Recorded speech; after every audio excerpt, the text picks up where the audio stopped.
आज हम इंजन के बारे में समझते हैं।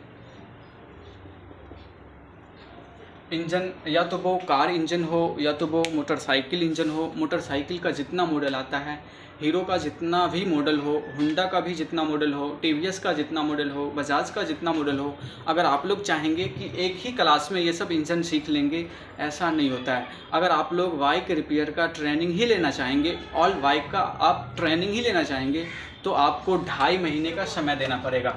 2 महीना 15 दिन 2 महीना 15 दिन में आपको प्रैक्टिकल भी दिया जाएगा और थ्योरिकल भी दिया जाएगा, ताकि आप इस काम को सीख करके आप अपना एक वर्कशॉप खोल सकते हैं, आप अपना एक दुकान खोल सकते हैं और ख़ुद का मालिक बन सकते हैं। अगर आप अपना दुकान नहीं खोल सकते हैं तो कहीं जा कर के कोई शोरूम में जॉब भी तो कर सकते हैं। अब एक और बात, अगर आप लोग बाइक इंजन रिपेयर करवाना चाहेंगे तो मैं उस इंजन को रिपेयर करके मैं 1.5 साल का फुल वारंटी दूंगा। अगर 1.5 साल के अंदर में उस इंजन को कुछ प्रॉब्लम होता है तो मैं उस इंजन को 1.5 साल तक फ्री में रिपेयर करता रहूँगा। उसके लिए कोई भी मिस्त्री चार्ज आपको नहीं लगेगा। अब इंजन के बारे में समझते हैं। अगर आप लोग बाइक रिपेयर का ट्रेनिंग लेना चाहेंगे तो बाइक रिपेयर का ट्रेनिंग लेने के लिए हमें इस नंबर पे कांटेक्ट कर सकते हैं 9905093155। इस नंबर पे हमें कांटेक्ट कर सकते हैं। इंजन के बारे में समझते हैं। इंजन क्या है? इंजन मनुष्य के द्वारा बनाया गया एक ऐसा यंत्र है जिसमें ईंधन का दहन करके, दहन से मुराद है जलना, ईंधन का दहन करके रासायनिक ऊर्जा को यांत्रिक ऊर्जा में कन्वर्ट करता है, केमिकल एनर्जी को मैकेनिकल एनर्जी में कन्वर्ट करता है। अब ईंधन का दहन करके, इन दहन से मुराद है जलना। ईंधन क्या है? ईंधन वह पदार्थ होता है जो ऑक्सीजन के साथ दोस्ती करके, अगर इसी को हम केमिस्ट्रिकल भाषा में कहेंगे तो ऑक्सीजन के साथ क्रिया करके ऊष्मा उत्पन्न करता है, और ऊष्मा को हम आम भाषा में कहते हैं आग। जैसे कि पेट्रोल ये एक ईंधन है, केरोसिन तेल ये एक ईंधन है, डीजल ये एक ईंधन है, कोयला ये एक ईंधन है। तो ईंधन का दहन करके रासायनिक ऊर्जा को यांत्रिक ऊर्जा में कन्वर्ट करता है। ऊर्जा क्या है? कोई भी काम करने की क्षमता को ऊर्जा कहते हैं। काम करने की क्षमता को ऊर्जा कहते हैं। कोई भी काम कैसे होगा, इस चीज़ को करने के लिए ऊर्जा चाहिए। अगर हम लोगों के शरीर में, आप लोगों के शरीर में अगर ऊर्जा होगा तब हम और आप कोई भी काम सही से कर पाएंगे। अगर ऊर्जा नहीं होगा तब आप और हम कोई भी काम सही से नहीं कर पाएंगे। तो हम लोगों के शरीर में, आप लोगों के शरीर में ऊर्जा कहाँ से आता है? भोजन से। और भोजन में ऊर्जा कहाँ से आता है? पेड़ पौधों से। और पेड़ पौधों में ऊर्जा कहाँ से आता है? उर्वरक खाद वगैरह से। और उर्वरक खाद वगैरह में ऊर्जा कहाँ से आता है? जीव जंतुओं के अवशिष्ट पदार्थों से आता है।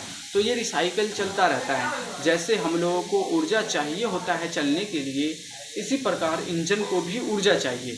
तो इंजन ऊर्जा किस चीज़ से लेगा? हम लोग ऊर्जा लेते हैं भोजन से। तो इंजन को ऊर्जा चाहिए ईंधन के रूप में। या तो वो पेट्रोल हो सकता है, या तो वो डीजल हो सकता है, या तो वो केरोसिन तेल हो सकता है, या तो वो कोयला हो सकता है। इंजन 2 टाइप के होते हैं, इंटरनल कंबशन इंजन और external combustion engine. Internal combustion engine 2 type के होते हैं। Internal combustion engine,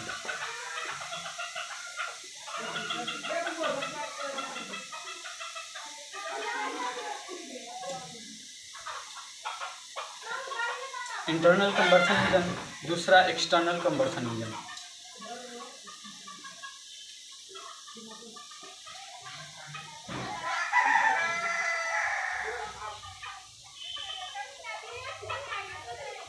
internal combustion engine, दूसरा external combustion engine.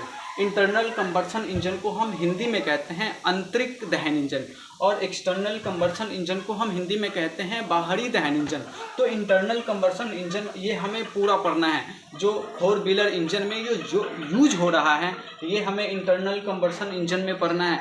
2 wheeler engine में जो यूज हो रहा है ये हमें इंटरनल कंबशन इंजन में ही पढ़ना है। लेकिन एक्सटर्नल कंबशन इंजन पहले के ज़माना में चलता था। अभी ये एक्सटर्नल कंबशन इंजन ये छोटा मोटा क्लास है। इस एक्सटर्नल कंबशन इंजन को आज हम देख लेते हैं। आज इसके बारे में हम समझते हैं। एक्सटर्नल कंबशन इंजन, इसको हिंदी में कहते हैं बाहरी दहन इंजन, या आप बाह्य दहन इंजन कह सकते हैं। बाह्य मतलब बाहर, दहन से मुराद है जलना, बाहर में जलना।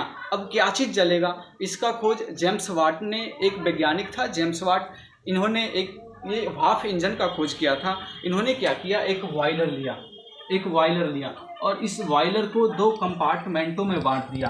2 कंपार्टमेंटों में, या तो कंपार्टमेंट कह सकते हैं या तो 2 भाग कह सकते हैं। तो एक बॉयलर को लेकर के इन्होंने 2 भागों में बांट दिया। एक भाग में कुछ कोयला को रखा गया, बहुत सारा कोयला को रखा गया और इसमें पानी रखा गया और कोयला में उष्मा लगाया, मतलब आग लगाया। आग लगाने के बाद जब पानी गर्म हुआ और इस पानी को जब पानी गर्म हुआ तो ये निश्चित सी बात है कि पानी गर्म होगा 100 डिग्री सेल्सियस पर, पानी भाप में बदल जाती है। तो ये पानी भाप में बदला और इस भाप को एक पाइप के माध्यम से सिलेंडर में जोड़ दिया। इन्होंने एक सिलेंडर लाया, सिलेंडर में जोड़ दिया। अब सिलेंडर क्या है, सिलेंडर आपको इंजन पढ़ेंगे उसमें आपको पढ़ाएंगे, वो प्रैक्टिकल करेंगे उसमें आपको करवाएंगे कि ये सिलेंडर है। तो सिलेंडर में इन्होंने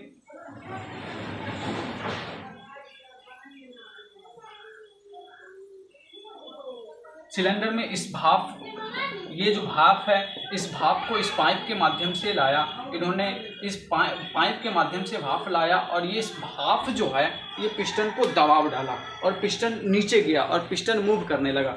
पिस्टन को कनेक्टिंग रॉड से इन्होंने जोड़ दिया और कनेक्टिंग रॉड को क्रैंक सॉफ्ट से जोड़ दिया और क्रैंक सॉफ्ट को इन्होंने इनपुट सॉफ्ट से जोड़ दिया और इनपुट सॉफ्ट से इन्होंने आउटपुट सॉफ्ट को जोड़ दिया और आउटपुट सॉफ्ट से इन्होंने एक पहिया चक्का को जोड़ दिया। जब पिस्टन को ऊर्जा मिली, भाप से जब ऊर्जा मिला तो ये पिस्टन मूव होने लगा। जब पिस्टन घूमने लगा तो पहिया भी घूमने लगा। जब पिस्टन मूव करने लगा तो पिस्टन से जुड़ा हुआ है क्रैंक सॉफ्ट से जुड़ा हुआ है इनपुट सॉफ्ट भी मूव करने लगा और इनपुट सॉफ्ट से जुड़ा होता है आउटपुट सॉफ्ट भी मूव करने लगा और आउटपुट सॉफ्ट से जुड़ा होता है पहिया चक्का भी मूव करने लगा। आई नो आप लोगों को बहुत गलत लग रहा होगा कि मैं ऐसे ही आप लोगों को ज्ञान दे रहा हूँ। ये सब चीज़ में आपको प्रैक्टिकल करना बहुत ज़रूरी है। आप लोगों को ये सिलेंडर क्या है, ये पिस्टन क्या है, ये आप लोगों को अभी कुछ पता नहीं होगा। जब आप प्रैक्टिकल करेंगे मैं उसमें बताऊंगा कि सिलेंडर क्या होता है, पिस्टन क्या होता है, पिस्टन में कितने रिंग लगते हैं। पिस्टन में टोटल 5 रिंग लगते हैं। एक रिंग को कहते हैं ऑयल एक्सपेंडर रिंग, दूसरे वाले रिंग को कहते हैं अपर रेल रिंग, उसके बाद एक और रिंग होता है, दोनों रिंग सेम होता है। एक रिंग को कहते हैं अपर रेल रिंग, उसके बाद एक रिंग को कहते हैं लोअर रेल रिंग। इस दोनों रिंग को आप कह सकते हैं ऑयल सपोर्ट रिंग भी कह सकते हैं। उसके बाद 2 रिंग होता है, टॉप 2 रिंग होता है, एक टॉप रिंग होता है। तो ये सब आप लोगों को गलत लग रहा होगा कि मैं ऐसे ही ज्ञान दे रहा हूँ। आप लोगों को प्रैक्टिकल करना बहुत ज़रूरी है। अगर आप लोग प्रैक्टिकल कर लेंगे तो आप लोगों को इसके बारे में अच्छी सी जानकारी मिल जाएगी। इन्होंने जेम्स वाट ने ये काम 1776 ईस्वी में किया था। 1776 ईस्वी में जेम्स वाट नामक वैज्ञानिक ने भाप इंजन का खोज किया। इनसे पहले कई सारे वैज्ञानिक आए इस इंजन को खोज किया, लेकिन प्रॉपर तरीक़ा से इन्होंने खोज नहीं कर पाया। लेकिन जेम्स वाट नामक वैज्ञानिक ने इसको 1776 ईस्वी में इसका खोज किया। उसके बाद 49 साल के बाद एक ट्रेन इंजन का खोज किया जो कोयला पर चलती थी 1825 ईस्वी में। 49 साल के बाद ट्रेन इंजन का खोज किया जो कोयला से चलती थी। तो आज का ये एक्सटर्नल कंबर्सन इंजन आज का समाप्त होता है। तो अगले वीडियो में हम देखेंगे इंटरनल कंबर्सन इंजन में आपको पूरा पढ़ना है। तो इंटरनल कंबर्सन इंजन के बारे में आज हम हल्का फुल्का बताते हैं। इंटरनल कंबर्सन इंजन 2 टाइप के होते हैं, पेट्रोल इंजन होता है, डीजल इंजन होता है। और पेट्रोल इंजन भी 2 टाइप के होते हैं, 2 स्ट्रोक पेट्रोल इंजन और 4 stroke petrol engine. Diesel engine भी 2 टाइप के होते हैं, 2 स्ट्रोक डीजल इंजन, उसके बाद 4 स्ट्रोक डीजल इंजन। अगर आप लोग ITI ही करेंगे ना तो ITI डीजल अगर इंजन से करेंगे तो डीजल इंजन में आपको 2 साल का समय देना पड़ेगा। 2 साल के समय में आपको सिर्फ डीजल इंजन पढ़ाया जाएगा, लेकिन यहाँ पे हम मात्र 2.5 महीने के समय में आपको पेट्रोल इंजन के साथ साथ डीजल इंजन भी पढ़ाएंगे और प्रैक्टिकल भी देंगे। या तो अब वो कार इंजन हो या तो वो मोटरसाइकिल इंजन हो, ये सब इंजन के बारे में हम पढ़ाएंगे।